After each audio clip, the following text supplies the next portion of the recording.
2020 창원 조각 비엔날레 개막을 앞둔 시민광자 제4부를 시작하겠습니다. 이 4부에서는 이제 서구 미술에 가장 많은 그 영향을 미친 그리스도교에 대해서 말씀을 드리려고 합니다. 자, 고대 로마 제국 시대 때, 그러니까 서기가 시작되는 그때 예수가 탄생을 했죠. 그래서 예수 탄생이 서기의 시작입니다. BC, AD 이렇게 갈라지는 그 분기점이 된 것이죠. 자, 이렇게 새로운 종교가 탄생을 했습니다. 로마 시대에는 그리스 로마 신화에서도 알 수 있듯이 수많은 그 신들이 존재하는 것이죠. 그리고 그 신들이 상당히 인간적입니다. 그래서 이 신들을 그린 그림이 대단히 인간적이지 않습니까? 그런데 이 그리스도교가 탄생을 하면서 그리스도교에 맞는 그리스도를 상징하는 새로운 그런 그 이미지가 필요했습니다. 왜냐하면 그리스도교는 이전에는 없었기 때문이죠. 그래서 이제 그 이미지가 나오게 되었는데 그 이미지가 나오게 된 과정을 제가 잠깐 소개를 하려고 합니다. 여러분들 기억하시죠? 이 이미지 고대 그리스 아르카이 시대 때 아주 대표작입니다. 자, 이 작품을 얘기하는 것이죠. 요거. 자, 보시면 올림픽에서 승리한 선수가 부상으로 송아지를 받았습니다. 그것을 어깨에 메고 아주 자랑스럽게 오는 모습을 아르카익 시대 때 조각으로 표현했고, 아르카익 조각의 특징 약간의 미소와 이렇게 정면을 바라보고 있는 모습, 이런 것들이 아주 잘 표현된 걸작입니다. 자, 그런데 이 그리스도교는 새로운 종교가 시작되었으니까 새로운 이미지가 필요하죠. 불교에서는 불상이 필요하듯이 마찬가지입니다. 그런데 지금까지 존재하지 않았던, 물론 이제 구약이라는 건 있지만 신약의 그리스도교는 이제 시작 처음 하는 것이죠. 그러니까 그리스도를 상징하는 어떤 그 이미지가 있어야 되는데 그 이미지를 어떻게 해야 될지, 이게 지금 그 과정에서는 사실은 미술사에서 굉장히 중요하게 하나의 이미지가 어떻게 탄생하는가를 보여주는 굉장히 재미있는 사례예요. 자, 그래서 이 그리스도교 모습을 어떻게 할까? 당시 조각가들이 이걸 어떻게 표현할까 했는데, 이 부상으로 받은 송아지 대신에 이 작품 있죠. 이 작품 대신에 그리스도 뭐 그 성경에 보면은 뭐 그 한 마리 100마리 양인가요? 99마리의 양 100마리의 양이 있는데 그 중에 99마리는 다 우리에 있는데 한 마리 양을 잃었잖아요. 그래서 한 마리가 뛰쳐나갔는데 좋은 목자는 그 잃어버린 한 마리를 찾아 나선다. 이게 성경의 말씀에도 좀 있고, 그 다음에 이 아르카익 조각에 여기에서도 좀 영향을 받고, 그래서 이렇게 나온 것이 바로 이 이미지입니다. 그런데 이 이미지가 이게 이제 AD 시작하면서 그리스도교 탄생하면서 거의 뭐 200년, 300년 지나면서 이런 이미지가 굉장히 자리 잡게 되죠. 그 다음에 요렇게 한 그 조각이 있는가 하면은 요거는 또 고대 로마 방식으로 굉장히 팔등신처럼 이렇게 조각한 것도 있고, 이거는 뭐 거의 현대에 가까운 사람들이 이렇게 그림을 그리거나 했던 이루 수많은 이미지들이 있죠. 그래서 이미지란 무엇으로부터 탄생한다? 이미 어떤 이미지가 있는데 그거에다가 의미를 부여하는 그러한 방식으로 이미지가 탄생하게 되었다 하는 것을 제가 말씀드립니다. 그리고 한 가지 중요한 게 있는데요. 사실 그리스도교는 굉장히 서구 문화 전반에, 제가 여기도 말씀을 드렸지만 미술뿐만 아니라 문화뿐만 아니라 역사, 철학, 음악, 모든 것에, 모든 사회의 역사, 모든 것에 가장 큰 영향을 이 이후로 미치죠. 그래서 뭐 그리스 헬레니즘의 그 뭐 플라톤적인 그런 그 철학이나 이런 거에 못지않게 또 굉장히 많은 영향을 이 그리스도가 미치기 때문에 제가 이것을 하고 있습니다. 자, 그래서 근데 그리스도교는 어떤 문제가 있냐면, 로마는 정말 종교가 너무나 많았어요. 그런데 박해가 있었죠. 그래서 이거는 뭐 너무 구체적으로 갈 필요는 없지만 제가 간단하게 말씀을 드리자면 313년에 밀라노 칙령이라는 굉장히 중요한 그런 칙령이 있는데, 이게 콘스탄티누스라는 그 콘스탄티누스 대제가 로마 제국이 더 이상 이렇게 그냥 그리스도교를 무려 300년 동안 박해를 했습니다. 그래서 이 박해는 이 그리스도교 초기 신자들이 무덤을 그냥 다 이런 데다가 이렇게 만들어서 지하 땅을 파서, 어떤 곳은 뭐 길이가 2km, 그 다음에 뭐 6층까지 내려가는 완전 지하 공동묘지죠. 여기에는 지금 여기서 이렇게 보시다시피 그림이 이렇게 다 그려져 있습니다. 이들 그림은 그리스도교와 관련된 초기 그림일 수도 있고, 또 여기에다가 신화, 그리스 로마 신화를 그려놓은 것도 있어요. 그러니까 당시에 아주 독특한 그런 무덤 문화라고 볼 수가 있죠. 그런데 이런 그리스도교가 313년에 콘스탄티누스 대제가 드디어 이제 더 이상 이렇게 박해할 수가 없는 상황이 처해졌나 봐요. 그래서 밀라노 칙령을 통해서 종교의 자유를 줍니다. 그래서 이제부터는 그리스도교가 내놓고 이제 모든 사람이 믿는 그런 교회가 된 것이죠. 종교가 된 것이죠. 그리고 여기는 적지 않았지만 380년경에는 아예 그리스도교가 로마 제국의 국교가 됩니다. 이제부터는 믿어도 되는 게 아니라 믿지 않으면 안 되는 게 되는 거예요. 그래서 교회가 탄생하게 됩니다. 그리스도교가 나오면서 그리스도교인들의 신전이라고 할 수 있죠. 바로 그 교회가 과거 그리스 로마 신화 때 신들을 위한 신전이 이제는 그리스도를 통한 그 교회로 변하게 되는 것입니다. 그런데 이 교회의 탄생에서도 또한 저희는 무엇을 보게 되냐면, 초기 1000년 이전의 교회를 뭐라고 부르냐면 바실리카라고 불러요. 바실리카라고 부릅니다. 예를 들어서 로마에 있는 베드로 성당 있죠. 그거를 바실리카라고 불러요. 바실리카 디 산피에트로라고 부릅니다. 성 베드로 바실리카라고 번역을 할 수 있는 것이죠. 자, 그런데 이 바실리카가 뭐냐면 바로 여기에 지금 보이는 요 건물이 로마에 남아있는 바실리카인데요. 여기에서 무슨 회의 같은 것도 하고 그랬던 그 모임 집합소라고 합니다. 그러니까 교회라는 지금까지 없었던 건축물을 만들어야 되는데 이미지하고 똑같아요. 예수 그리스도를 이렇게 그리스 로마 시대 때, 그리스 시대 때, 아르카이 시대에 이런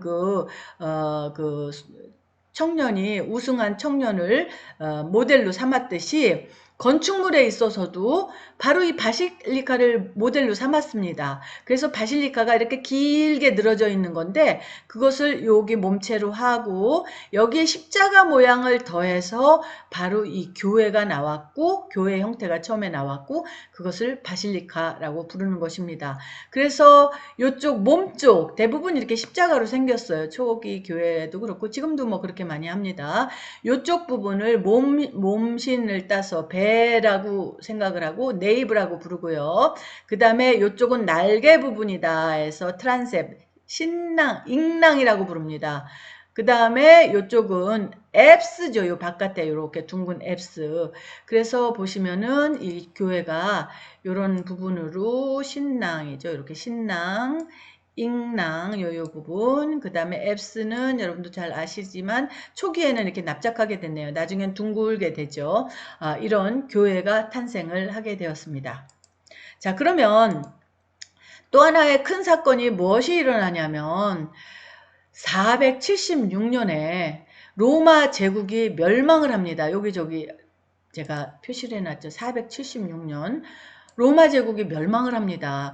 로마 제국은 사실 오늘날의 유럽 전역, 영국을 포함해서 에다가 뭐 지금의 터키, 소아시아, 뭐 그쪽 아프리카 쪽까지 다 로마 제국이 통치를 했었죠. 지금도 여행을 하면은 로마 제국이 통치했던 그런 곳을 볼 수가 있습니다. 그런데 그 로마 제국, 그곳이 다 전 세계라고 생각했던 로마인들은 그게 자기들의 세상이라고 생각했죠.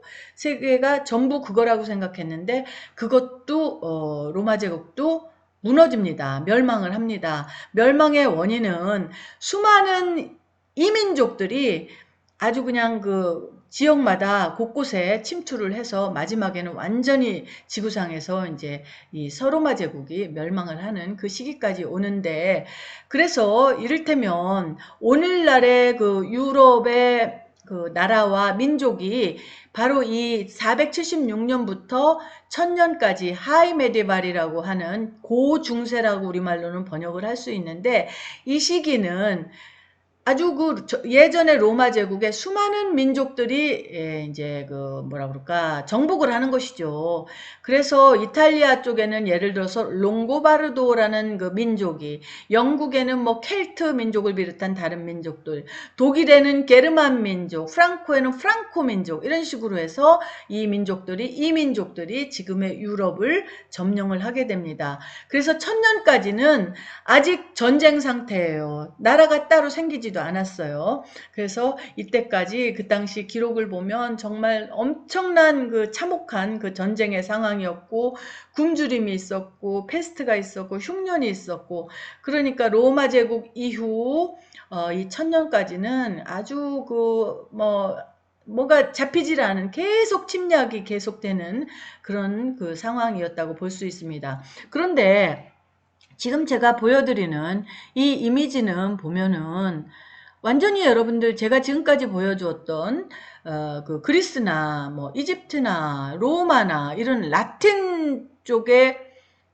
혹은 뭐 이집트 쪽에, 헬레니즘 쪽에 이런 그 이미지 전통이 아니죠. 완전히 새로운 것입니다. 자, 보면은 이게 뭐 소입니까? 황소. 자, 이거 황소고, 이것은 무엇입니까? 이거는 사자인가요? 네, 사자네, 마르쿠스. 자, 4대 복음 저자가 마테오, 루카, 요한, 뭐 이렇게 있죠. 4대 복음 저자. 그런데 이 4대 복음 저자는 사실 다 상징이 있습니다. 여기 보면은 루카는 황소가 상징이고요. 마르코는 바로 그 사자가 상징입니다. 자, 이런 상징으로 그리기 시작했는데 사람 대신에 상징을 그렸네요. 근데 이 전통이 바로 라틴 전통이 아니라 이런 이민족, 이거는 아마도 롱고바르도족일 거예요. 자, 이렇게 이민족들의 그런 그 이미지 전통, 미술 전통을 가지고서 그린 것이죠. 왜냐면 로마 제국을 자기들이 물리치고 각자 들어왔으니까 자기네 민족의 미술을 펼쳐나가게 되는 것이죠.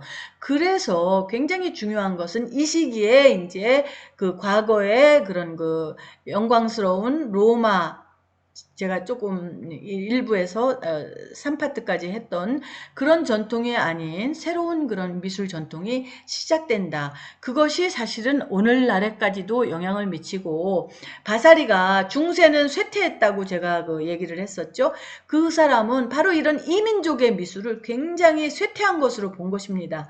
그런데 미술이라는 것은 쇠퇴했다기보다는 다른 것이죠. 그래서 여기에서 이런 전통이 사실은 오늘날에까지도 굉장히 무슨 그 유럽의 여러 가지 미술 전통으로 남아 있게 됩니다. 자, 보시면 예를 들어서 하나의 이미지를 보시겠습니다. 동방박사의 경배. 지금부터는 이제 그리스도교 미술의 대부분이 거의 바로크 시대 때까지는 이제 뭐 그 그리스도교 미술이 거의 뭐 아주 중세 시대 때는 거의 90% 이상을 차지한다고 봐도 과언이 아닐 것이고요.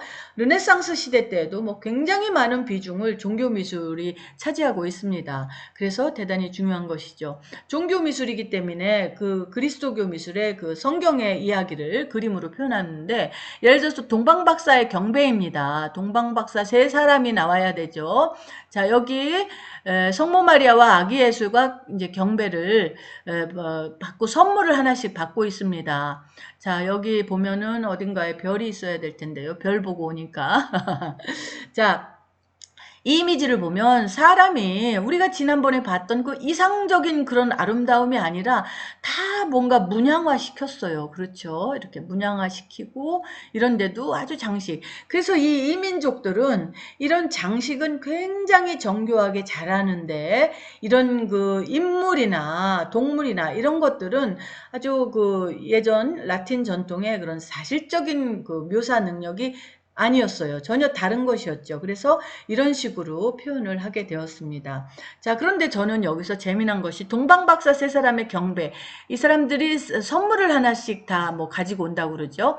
저는 이 선물을 바치는 게 이집트에도 이런 전통이 있지 않았습니까? 곡물을 바치는, 이민족들이 곡물을 바치는, 아니면 지방의 그런 사람들이 곡물을 바치는 전통이 있었거든요. 낙타를 타고 왔죠. 여기도 뭐 낙타 타고 오는 장면도 많습니다.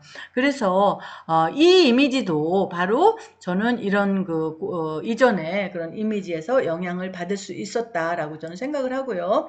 자, 여기서는 또 다른 동방박사의 경배인데 뭐 하나씩 쪼로록 그 동방박사 세 사람이 지금 선물을 바치고 오네요. 그리고 별을 보고 왔다고 성경에 되어 있잖아요. 그래서 별을 보고 아기가 지금 아기 예수가 선물을 받는데, 보시면은 지금 무엇을 느끼시냐면, 딱 봐도 아, 이거는 동방박사 세 사람이 별을 보고 와서 선물을 바치는구나 하는 것을 한눈에 볼 수 있습니다.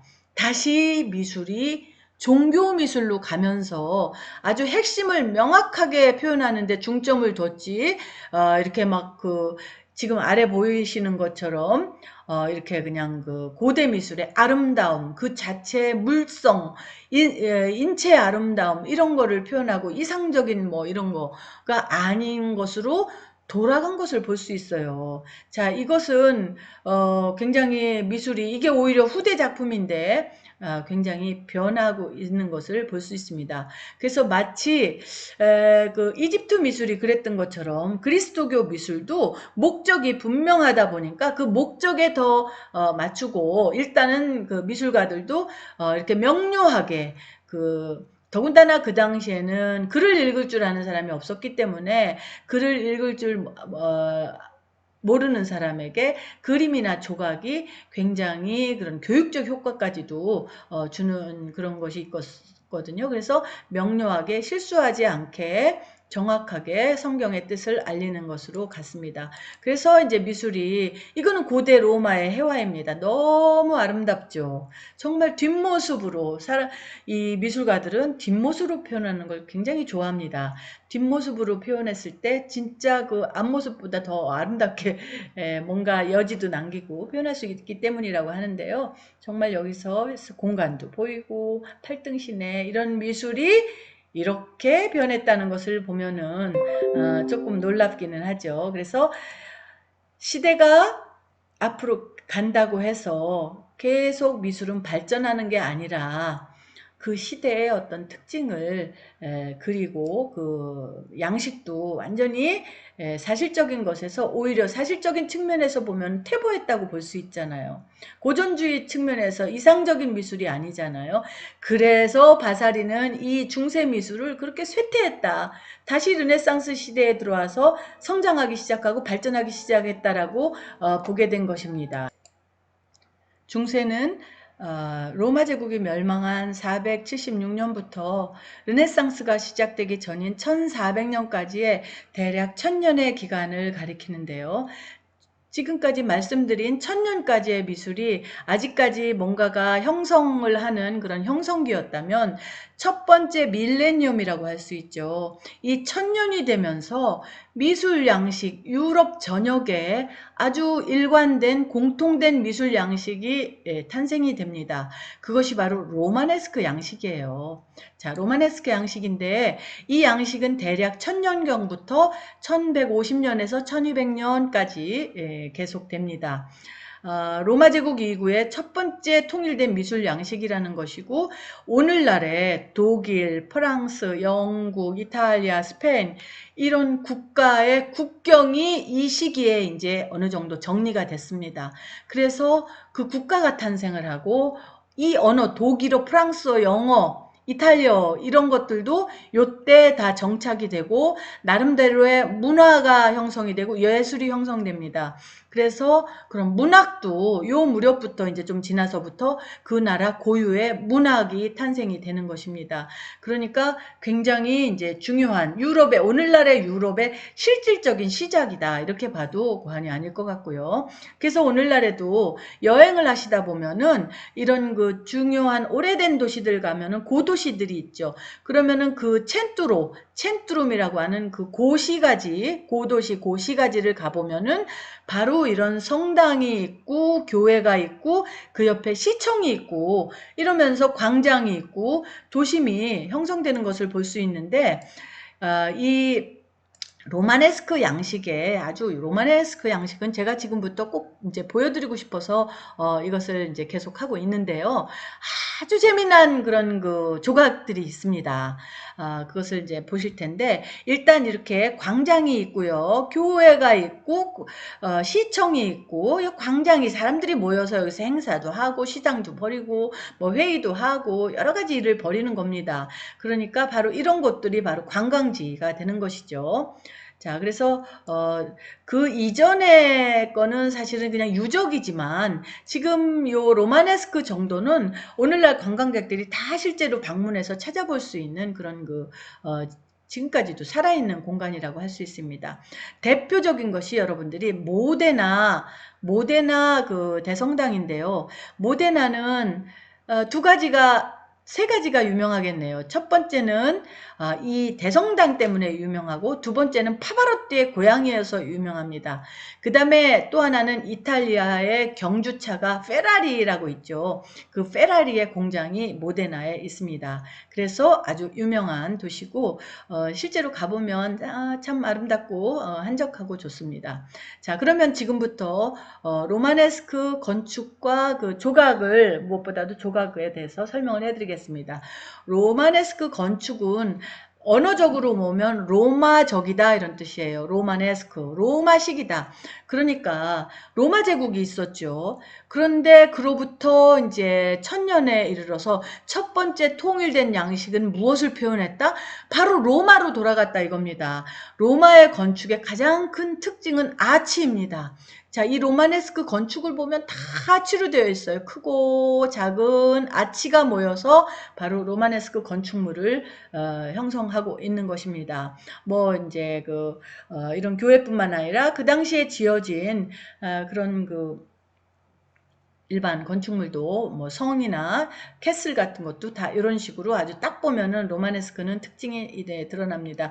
이거는 그 당시에는 시청이 있었을 테지만 지금은 이제 나중에 후대에 이건 약간 르네상스식 같은데요. 이제 뭐 재건축하고 이런 식으로 되어 있죠. 자, 그래서 로마네스크는 이거는 연문이에요. 조금만 연문으로 들어가는 것인데 이렇게 문이 있고요. 이렇게 문이 있고 여기에 장식들이 다 있습니다. 이런 장식으로. 그래서 아까 제가 이민족들이 굉장히 장식에 능했다고 얘기했는데 그런 것도 영향을 받아서 장식들이 굉장히 많이 있고, 그 다음에 제일 큰 특징은 로마네스크는 아치인데 이게 반달형 아치예요.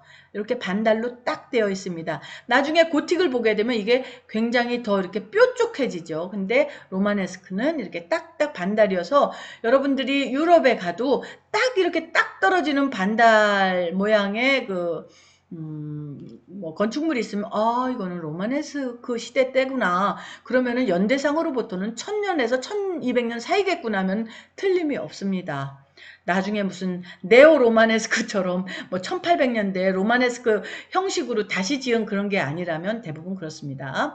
자, 그러면 여기는 어떻게 장식이 되어 있을까요? 자, 요 문에 지금 보시면 여기가 뭐 요쯤 되었던 것 같아요. 여기 이런데 이런 틈, 여기 요쪽 찍은 것인데 잘 이렇게 각이 안 나와서 쉽지는 않지만, 교회임에도 불구하고 여기에는 그 당시 교회는 종교만의 기관이 아니라 온 도심, 온 마을의 그 삶의 중심 터전이었어요.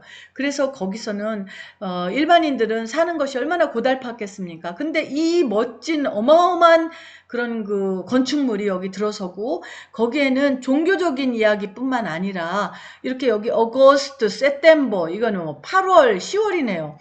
이 1년에 12달에 달력이 여기 쭉 해서 이렇게 있어요. 그래서 인간의 그 삶의 방식을 이렇게 칼렌다로 12달에 그런 것들을 표현을 하기도 하고, 어디서는 또 뭐 별자리를 표현하기도 하고, 그래서 삶의 터전을 이런 식으로 표현을 했습니다. 그리고 제가 로마네스크가 정말 조각이 오히려 고전적이지 않아서 재미있다는 것을 여러분들에게 이것을 꼭 보여드리고 싶었어요. 저는 정말 로마네스크 조각을 너무 사랑하는데, 예를 들어서 뭐 농사를 지을 때 이거 지금 뭐를 지금 밭을 메고 뭐 이거 이런 노동을 보이죠. 세템버는 포도 수확을 해가지고 포도를 막 진 이기는 장면입니다. 그러니까 이런 중요한 일들을 여기 삶의 터전에, 그것도 성당 안에 이렇게 조각으로 넣은 것이죠. 그리고 그 안에 보시면, 자, 이거 보세요. 천장에 높은 이게 천장입니다. 이거를 찍었는데 이 조각 보세요. 얼마나 재밌습니까? 이런 식으로 아주 유머러스한 모습이 있고, 그 다음에 어떤 그 사람이 동물하고 싸우는 것 같아요. 막 전투를 벌이는 이런 장면을 이렇게 부조로 표현을 했습니다. 갑자기 로마네스크 재미있는 작품을 보니까 제가 막 기운이 납니다. 자, 여기 보시면 이제 요거는 그 교회 제대 앞쪽인데요. 이런 기둥이 있고요. 기둥이 있고 기둥 아래에 이렇게 그 맹수들 사자가 사람을 막 잡아먹기 직전의 모습, 이런 것도 조각으로 이렇게 주제를 담았습니다. 그러니까 교회라고 해서 꼭 종교적인 주제만 하지도 않았다 이것이죠. 그래서 이런 조각들이 굉장히 많이 있는 것을 볼 수 있습니다. 자, 여기 보시면 요 꼬리도 재밌어요. 꼬리가 이쪽에서 이렇게 보이죠? 이렇게 이쪽에서 보니까 이런 식으로 이렇게 표현을 한 것이 보이네요.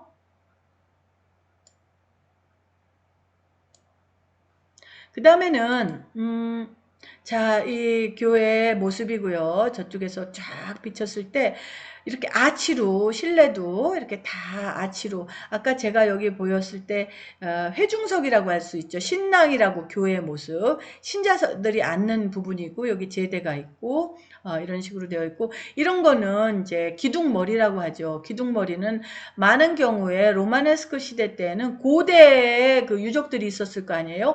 그것을 다시 재활용하기도 했습니다. 이것은 아마도 코린트 기둥 양식, 고대 로마의 기둥 양식을 재활용한 것으로 보입니다.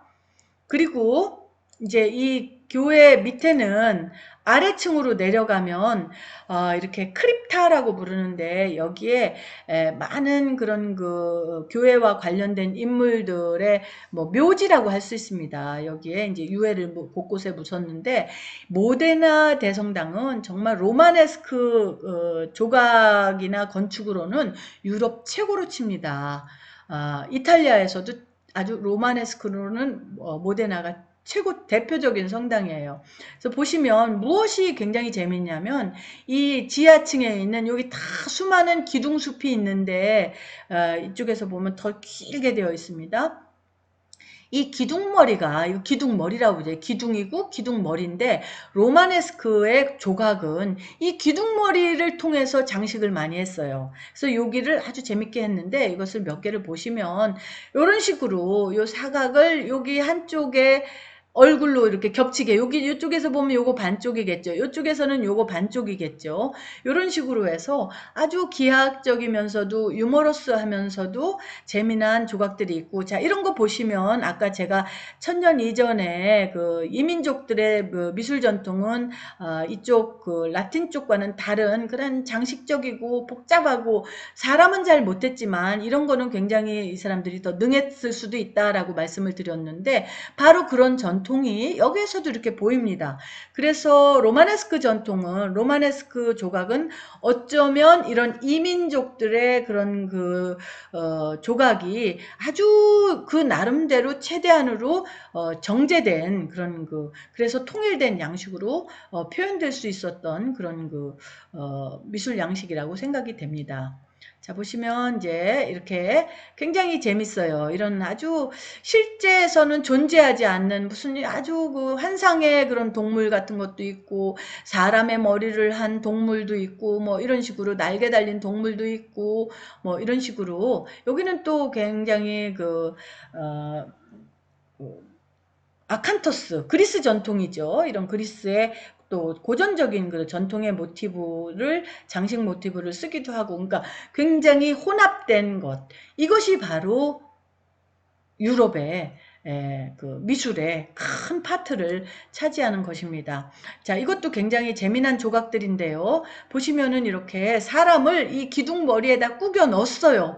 그러니까 사람을 위한 이상적인 조각을 한 게 아니라 허용된 공간 안에 인간을 이렇게 재밌게, 사물을 이렇게 재밌게 넣는 이런 방식으로 만든 것이 바로 로마네스크. 그래서 오히려 더 재밌는 것입니다. 그냥 너무 정통적으로 그냥 이상적으로 한 것도 좋지만, 이런 미술도 굉장히 재미가 있는 것이죠. 그래서 보시면 이제 하나 더 보시겠습니다. 이런 식으로 이 미술관에 가면 여기 또 이 모데나에도 이제 부속 미술관이 따로 있어요. 그래서 그 작품들을 또 모아둔 곳이 있는데, 대성당에 관련된 작품들이죠. 거기에서 띄어냈거나 뭐 이런 것들을 모아놓은 곳인데, 보시면은 작품들을 볼 수 있습니다. 그래서 이것은 현장에서 찍은 사진이고요. 이것은 바로 옆에 있는 미술관에서 찍은 사진들입니다. 그래서 마지막으로 자, 보시면 이렇게 이게 정면이에요. 아치 아치 아치 아치 아치 아치. 자, 이렇게 이제 고딕의 특징인 장미의 창이 있다는 것은 이쯤 되면은 유행이 바뀌어서 고틱으로 가기도 했어요. 그래서 이제 고틱의 그런 이런 장미의 창도 나오게 된 것이죠. 그래서 로마네스크 시대 때는 이런 식으로, 여기 보시면 아까 이 부분입니다. 이 부분을 확대한 것인데, 조각이라는 게 주로 이렇게 성당의 벽이라든가 부조를 통해서 아담과 하와가 여기 가리고 있네요. 선악과를 따먹고 이제 하나님에게 뭐 혼나는 것, 낙원에서 쫓겨나는 것, 그래서 노동을 해서 먹고 살아야 되는 것, 이런 성경의 일화를 딱 봐도 뭔 줄 알 수 있게 상징적으로 이렇게 표현을 했습니다. 그러니까 조각이 그 자체로서보다는 건축물의 어떤 그 부속적인 장식의 역할을 하게 된 것이죠. 자, 이렇게 해서 제 4파트로 이루어진 저의 강의를 마치겠습니다. 제 강연이 2020 창원 비엔날레 행사에 앞서 조각에 대해 조금이나마 도움이 되는 그런 기회가 되기를 바랍니다. 다음 주에 다시 찾아뵙겠습니다. 감사합니다.